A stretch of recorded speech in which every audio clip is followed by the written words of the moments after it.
Hi guys, welcome to lesson 4.7, password protecting your Google form. So one of the things that teachers often want to do, especially if they're going to place their Google form inside of Google Classroom, is limit the ability for students to access it maybe ahead of class, or maybe it's something information gathering and you don't want it to be filled out until a specific time.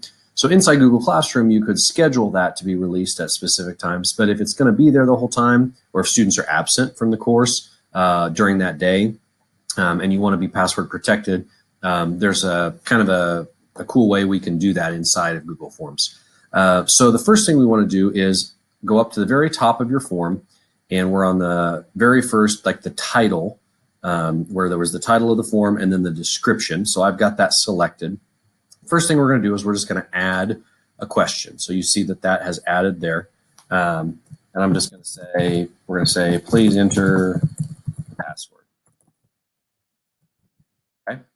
Now notice, again, Google's AI automatically just changed that to a short answer question. It read the question, it interpreted that we were looking for a short answer, not necessarily multiple choice, and it changed it. If it doesn't happen to do that, you can come over to the type of question, and we do in fact want a short answer. Now what we're going to do is we are going to require the question. This is really important.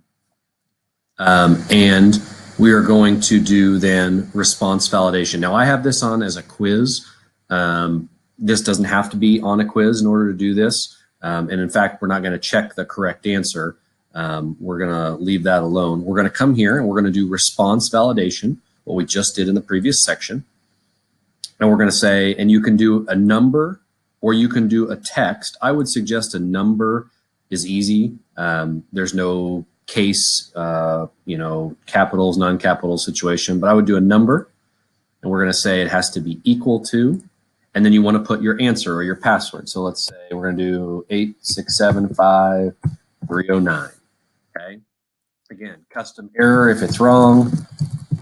Say wrong password. Okay. So that's the first part.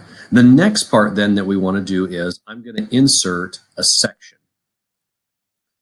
Okay, so now what we have is on this first page right here, the only thing they're going to see when they go into the Google form is the title and the description, and then it's going to ask for the password.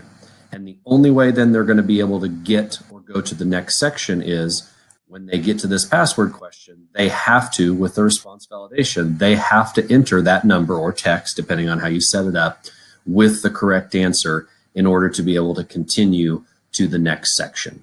So that's how you can password protect a form. Make the first page just the password question, use response validation, and insert that page break or that section break. That way they have to get that question correct before they can move on then to the rest of your Google form. So that's how you password protect a Google form.